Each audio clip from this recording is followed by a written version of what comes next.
listening to Tuff Tiger Talk Flash Report. All right, shout out to the fam. Appreciate y'all being in this episode of Tuff Tiger Talk. Hit the like button, hit the subscribe button. And by all means, feel free to share the show on your social media feed. Tuff Tiger Talk is in the building with an update. Appreciate you guys. And this is some good news right here. Because just admit it, man. You guys were kind of worried. I know I was kind of worried as well about what LSU was going to do from the quarterback position. But guess what? LSU handled the business. Sam Leavitt, it appeared that he was aimed toward Miami and waiting to see what Coach Cristobal in Miami would do, knowing that Carson Beck was getting ready to leave. And guess what? It didn't. It fell in LSU favor. And there was a rumor out there saying that he would be available, but at the end of the day, it just appeared like everything went LSU's way, man. So big ups to the Tigers on that, man, as they handle the business and they land the top recruited transfer portal. We get the guy, Sam Leavitt. Let's hit the article right here. As LSU is expected to sign Sam Leavitt, giving the Tigers their starting QB. So LSU expected to sign the former Arizona State quarterback. Multiple sources has indicated to the Advocate, shout out to them, and the Times-Picayune out of New Orleans, that the Tigers get their starting quarterback for the first year under Lane Kiffin. Lane Kiffin was, very nervous. I want to say I was kind of nervous to see what was going to go on with this whole situation, but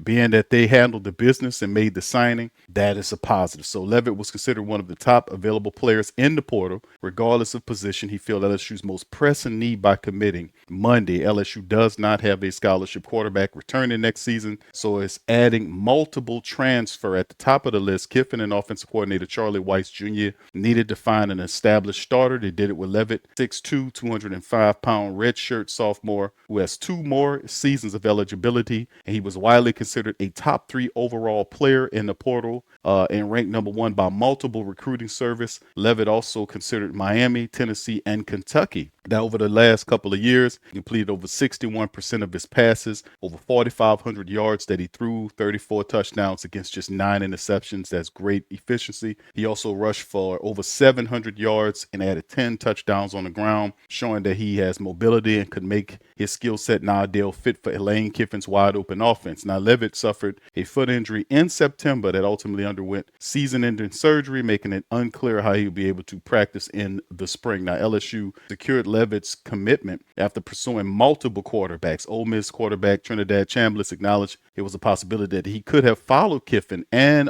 his staff to LSU, but he decided to return to Ole Miss if he had received a waiver for a 6-year of eligibility, which was denied by the NCAA last week. LSU hosted former Cincinnati quarterback Brennan Sorsby before he found a home with Texas Tech, and sources said it was interested in Washington's quarterback Damone Williams, who ultimately stayed, and then Southern Cal freshman quarterback Julian Longstreet, who's a former 5-star recruit, visited Baton Rouge over the weekend, and it was not immediately known what Leavitt's commitment means for Longstreet, who has a lot of eligibility. So he could be persuaded to sit behind Leavitt for 1 year, right? And then ultimately take over the team after that, giving a long-termer option for the quarterback, creating competition there. So he's not totally out of the window, and we'll give you an update on him momentarily. Was high on the list of targets. He arrived in BR earlier last week for a visit. Leavitt sat courtside at the basketball game Tuesday night with Kiffin while he was still in town. Williams announced that he planned to enter the transfer portal. Williams had committed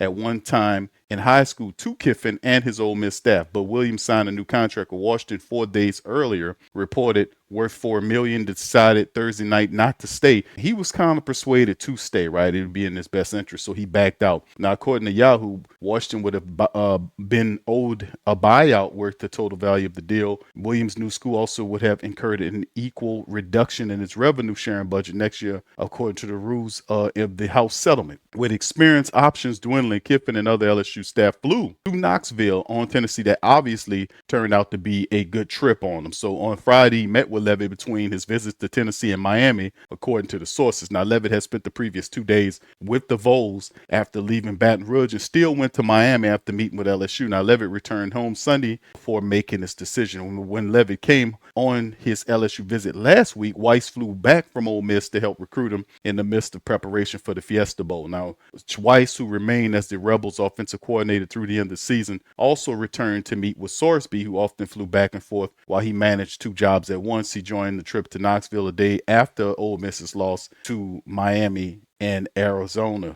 Now, after beginning his career at Michigan State, Leavitt transferred to to Arizona State. He thrived in his first season as a starter, helping lead the Sun Devils to the 2024 Big 12 championship and a spot in the college football playoff as a redshirt freshman. That year, Leavitt completed almost 62% of his passes, over 2,800 yards and 24 touchdowns with 6 picks. He also rushed for over 400 yards and 5 touchdowns. Now, while playing in 7 games this past season, Leavitt completed almost 61% of his passes, over 1,600 yards, 10 touchdowns against 3 interceptions, and added over 300 yards and 5 rushing touchdowns on the ground. LSU had to find a new starting quarterback after fifth-year senior Garrett Nussmeier exhausted his eligibility. Nussmeier started most of the past 2 seasons before he set out the last 4 because then LSU interim coach Frank Wilson said Nussmeier had aggravated an abdominal injury that first occurred during preseason. Michael Van Buren then replaced Nussmeier as a starter, burning his red shirt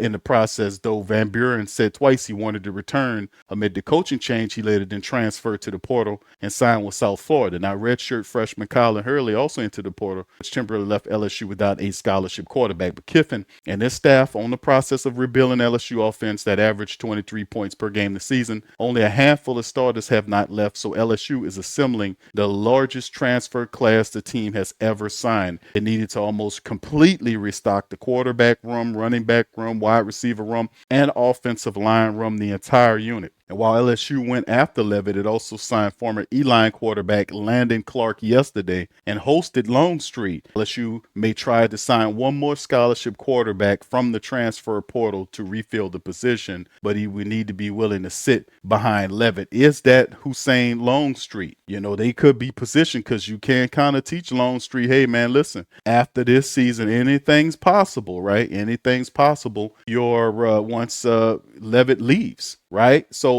good pickup for LSU, and basically what it does do, it gives the Tigers a starting level quarterback who can guide the offense, and this is big for LSU in so many ways, man. It really is, because like the article astutely mentions, this was a complete rebuild. Quarterback, running back, wide receivers, offensive linemen, everything except for the tight end run, right? Which we did have some access. They were able to sign Tre'Davious Green back, but it was an exodus. Over 20 players left the program, a lot of them on the offensive side. I've never seen nothing like this. I'm gonna just be honest with you. I've never seen, if you've seen anything like this in LSU football, never seen anything where a new coach comes in and there's a mass exodus of players that ultimately leaves the program and goes somewhere else. But he rebuilds right at the ground level. Very interesting. So anyway, Sam Leavitt is the guy. He'll come in as the starting quarterback. LSU still not done. It's still a few days left. The January the 16th is the last day of the portal. LSU is going to recruit up until the end of it. So you got your quarterback. Landon Clark signed yesterday. We get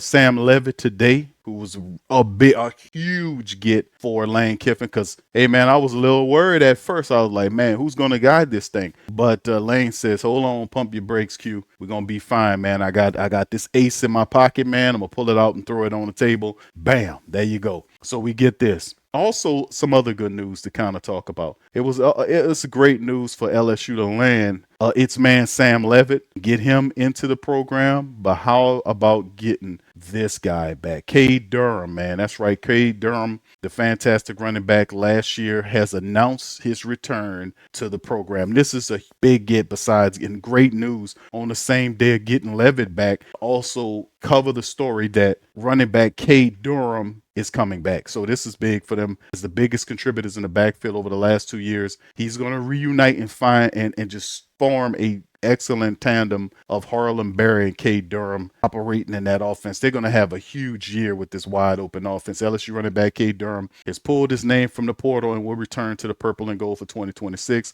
CBS Sports Matt Zenich reports this comes on the heels of LSU landing a commitment from quarterback Sam Leavitt on Monday as the Tigers offense really starts to take shape in 2026. A huge piece to retain back into the program. Durham sat down and met with LSU staff over the weekend where he was able to spend time with running backs coach Kevin Smith. Durham initially entered the portal at the start of the window and is currently ranked as the number 98th overall player and the number 8th running back in the portal. He was undoubtedly LSU's top rusher as a freshman for over 700 yards, 6 touchdowns, but the sophomore campaign didn't bring the same kind of success for Durham as the entire offense struggled. So did he. So he only rushed for 505 yards and 3 touchdowns, but averaged 4.5 yards per carry. By the season's end, the purple and gold had leaned into using Harlem Berry as the featured back in offense, though Durham was a major contributor in the room. LSU lost not only Durham, but Caleb Jackson, Juwan Johnson, JT Lindsey to the portal, leaving the room completely bare outside of Berry. So LSU was waiting to hear the future of Ole Miss running back Kawan Lacey, who elected to re-sign with the Rebels, and the Purple Gold needed to restock the room. So the Tigers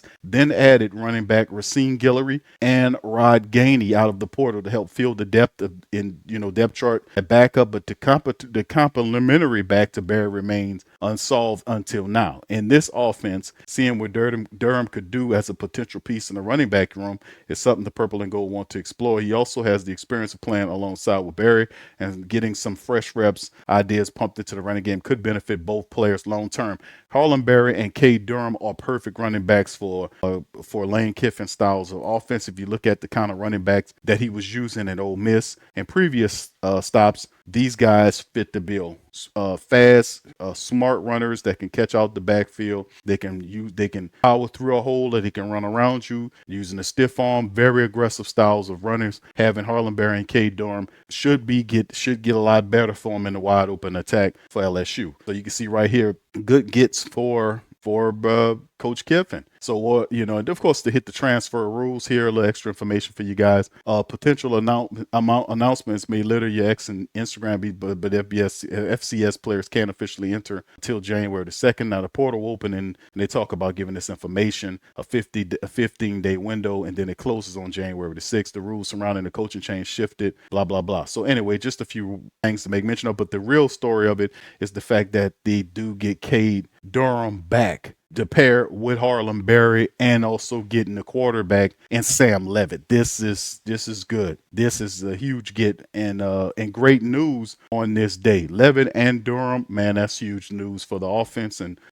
frankly for LSU. So let's keep it going. More good news. I got more for you. More good news. Y'all hit that like button, man. Kentucky offensive lineman Darrin Strey commits to transfer to LSU. How about that, man? Kentucky Wildcats offensive lineman Darrin Strey has committed to transfer to LSU. On through his learning, he spent 1 season at Kentucky. Now, Strey played his high school football at Paw in Paw, Michigan. There, he was a 4-star recruit, class of 2025, top-ranked recruit. Strey was a 351st ranked player nationally and 26th ranked offensive tackle in the recruiting cycle, choosing Kentucky over Notre Dame, Miami of Ohio, and Wisconsin among numerous other programs. As a freshman, Strey was primarily used for backup purposes. He's a tackle who looked to add immediate depth and potentiality, even push to start at LSU. He does so with 4 seasons of eligibility remaining once he gets to Baton Rouge. Sound like a long-term player to me. Strey is moving from one program,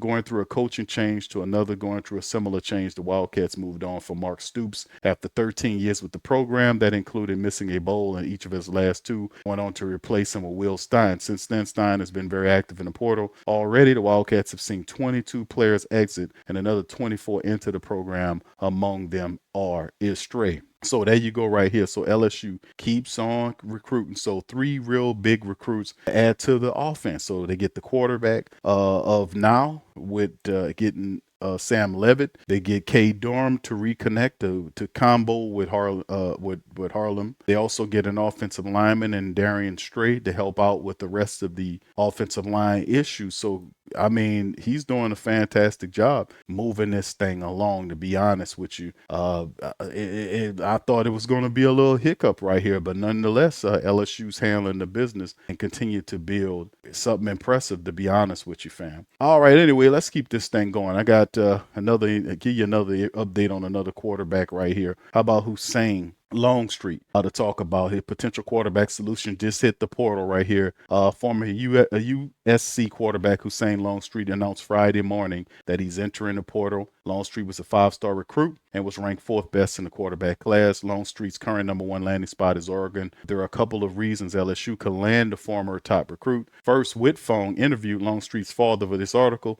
He explained that Longstreet's reason for transferring, Hussein said, "I want to be able to contribute to winning a national championship, and that's not holding the ball on the sideline." His father explained he wants to play now, give himself his best shots. Now, that might affect that because he's not going to play right now, right? And if he's looking to win a national championship, I don't see where he goes outside of going to Miami, where he's inexperienced, to get an opportunity to play. His best bet might simply be to come to LSU, sit behind Leavitt for a year, and have an opportunity to play in the second year. Now, in a Lane Kiffin offense with LSU, with all the talent it's going to bring in. So I think that'll be the best bet for him, but I'm not making the decisions, right? Oregon's quarterback Dante Moore has not announced that he will return to the Ducks for the 2026 season. Several draft analysts believe that the 20-year-old would be a top 5 pick. I agree. He would be a top 10 or 15 pick coming into the draft. If he hits the draft, he'll be the second best quarterback in the draft behind Indiana's Mendoza. But Oregon would pay him handsomely to return for one more year. If Moore stays in Eugene for one more season, Longstreet wouldn't get the immediate playing time he clearly desires, which would prompt him to look elsewhere. Now, also, we do realize that,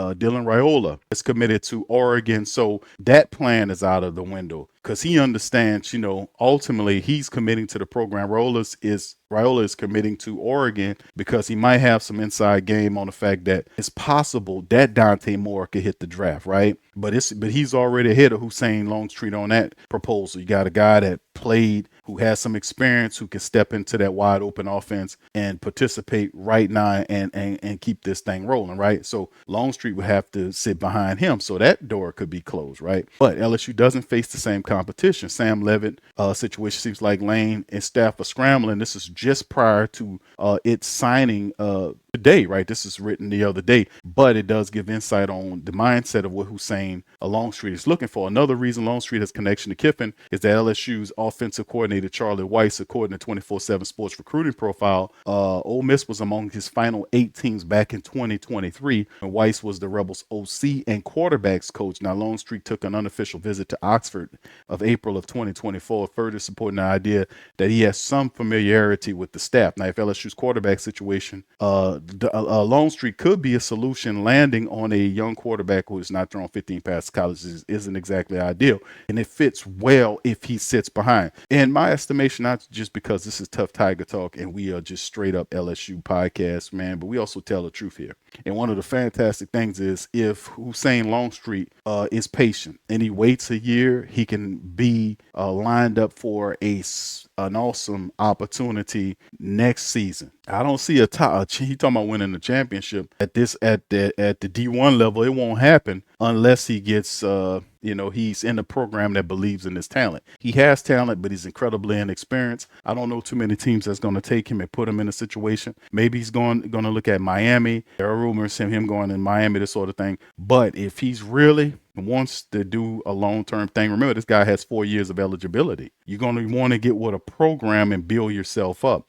LSU is that program, Hussein Longstreet. All right, anyway, let's keep it going, man. Let me give y'all guys a little breakdown, ball down, because it's a lot to kind of keep up with so far with all the stuff that's been going on in the draft, right? A lot of stuff has been going on in the portal, excuse me. But let me kind of bring you this little list right here so I can kind of keep you guys up to date here on Tuff Tiger Talk. Y'all hit that like button. Now, here it is right here. This is an up-to-date list of transfers, portal guys in 2026 as of today, and as well as high school recruits who LSU has signed. So these are the committed transfer. LSU has been active in the portal, securing numerous commitments to bolster the roster. Sam Leavitt, you can see that from Arizona State. Landon Clark, the quarterback from Elon, it picked up yesterday. Running backs Racine Guillory and Rod Gainery, Gainey Jr., they picked up wide receivers, a boatload of wide receivers. Winston Watkins from Ole Miss, Jackson Harris from Hawaii, Trey Brown from Old Dominion, J.C. Brown from Kansas, Eugene Trey Wilson from Florida, Tyree Holloway from West Florida, Malik Elzy from Illinois, Josh Jackson from McNeese State, Roman Mothershed from Troy. The tight end that we picked up, not too many of them, but just enough to add to the room. The tight end room is actually in pretty decent shape. Malachi Thomas from Pitt. The offensive line, we talked about that being a major, needing some extra help there. Maybe a couple of starters. Darrin Strey from Kentucky. We just mentioned him. William Satterwhite. We talked about him on yesterday from Tennessee. Jaquan Sprinkle from North Carolina Central, and Jacoby Jones, the offensive lineman from JUCO. And then defensively, needing some help on the edge. College veterans, we have Jordan Ross, the edge rusher from Tennessee, Jalen Brown from South Carolina. Interior defensive line helps. Thephilion Green from Clemson, Malik Blockton from Auburn, and Achille Woods from South Alabama. The looking at safety help, not too many linebackers, as you notice, man. We'll need a line. We didn't really recruit any linebackers so far, but there's still time in the portal, right? So anyway, defensive back help, Ty Benefield, big safety from Boise State, Traylon James, the defensive back from Southern, who's also a very tall back, about 6'2" or 6'3". To help out in the backfield, and then they get a kicker, a punter, and a long snapper for the special teams unit, Coach Houston. So you got Scott Starzike from Arkansas, Hayden Craig from Florida, and Mac Murhan from Florida as well. So there you go right there. And of course, here's some the high school recruits for 2026 to add to that current list of transfer portal guys. Lamar Brown, the athlete from Baton Rouge. He's athlete / defensive line player. Richard Anderson, defensive lineman from New Orleans. Deuce Gerals, another defensive lineman. Trenton Henderson, the edge guy from Pensacola. Bryce Dean Martinez, another offensive tackle. Wide receivers Corey Barber, Jabari Mack, Braden Allen. All those guys going to help out in the room as commitments for 2026. Havon Finney Jr., the cornerback. Desirian Ellis, the cornerback from Winsboro, Louisiana. And then you see the rest of the DBs right there. Aiden Hall, Isaiah Washington. Tight end J.C. Anderson fills in. And, of course, Ryan Muret, who's the offensive lineman from Miami, Florida. So these are some of the recruits that LSU's adding to its staff. Whatever we got left over, the 2026 recruits and the transfer portal veterans, all will comprise Coach Kiffin's first look there. So this is a very interesting moves for Coach Kiffin. But the big news of the day is the get of Sam Leavitt to bring the offense full circle. So this is where we are, fam. This is the list that we have for you guys today on Tuff Tiger Talk. And now consider yourselves updated. It's right. Update. This is just a lot of great things happening on this day for LSU football, getting all these talented names, getting Sam Leavitt to commit, getting some offensive help again, and then getting Caden Durham to come back to the portal was really good as well. And now let's not forget Roman Mothershed, another wide receiver that we talked about. He was also another player that LSU added to its rankings as well. And from out of Troy, this is another brother that should be coming in here to kind of help out. Is LSU football is now up to 8 wide receivers out of the transfer portal, just to be honest with you. And let's kind of cover that to get to about 30 minutes, another wide receiver. And it's just kind of keep everybody filled in on another wide out, 8 of them out of the portal, to completely rebuilding the portal, from the portal, rebuilding the room. Troy sophomore wide receiver Roman Mothershed signed with the Tigers. The program announced today. Lane Kiffin and his offensive staff is going all out trying to reestablish LSU's wide receiver depth through the transfer portal, and it's come fruition to the tune of 8 new playmakers. Mothershed played in 9 games during his freshman year at Troy. He amassed 25 catches 259 yards and a touchdown. Big-bodied receiver, about 6'4" and 208 pounds. The opportunity to play in the SEC was hard to pass up, even if it means him taking a year development. He started for the Trojans as a freshman, but there's more talent in Baton Rouge at receiver right now. How Mothershed fits with LSU's roster, the expectation for Mothershed is likely to grow and improve during his first season with the Tigers. He has the size that Kiffin, the offensive coaches, love. Now, Mothershed is an ideal depth piece for a position group in complete rebuild and restock mode. He has a basketball background, so that's kind of like Trey Daz. So he develops a watch out for him in the red zone and end zone targets as well. So this will be also other information to put you guys up on is the fact that LSU is still targeting a USC quarterback, Julian Longstreet, more of a long-term prospect that can sit behind Leavitt and Landon as well. Alabama offensive lineman Mika DeBose, North Carolina State wide receiver Terrell Anderson, California Davis running back Carter Vargas, and McNeese State cornerback Javon Davis. Still guys that LSU is looking for to fill that portal window and add to this squad. Now, the portal doesn't close January 6th. Players cannot enter the name in the portal following that date, but whoever's name is already in the portal can still decide to sign with a new school after January the 6th, right? So just to let you know, if you're already in the portal and the portal closed, you can still, and you haven't signed with a school, you still can't sign with the school. I think the rule's saying that the transfer window is close, but if you're already in, you're good, right? That's why you see a lot of guys after their college season is over with, some of the guys in the playoffs, they're hitting the transfer portal like the backup tight end from Oregon. So anyway, with that being said, man, that is what I have for you guys today on this very happy episode of Tuff Tiger Talk. We got our quarterback. We got Caden Durham to come back to team up with Harlan Berry. We also have a new wide receiver, 8 of them in the wide receiver room currently. You also have a new offensive lineman that we brought in. So it's a lot of positive stuff, and you guys, as of right now, are up to date on everything LSU football. Anyway, hit that like button, hit that subscribe button. Also, feel free to share the show on your social media feed. Also, shout out to our fantastic Lady Tigers. They handled the business and knocked off the number 2 ranked Texas Longhorns. Big ups to our ladies. They took care of business, man. We got to continue to keep doing great things here, man. That's real positive. Anyway, with that being said, man, y'all hit the like button, hit the subscribe button, and I'm going to holler at you on the next one. Much love, peace, and go Tigers.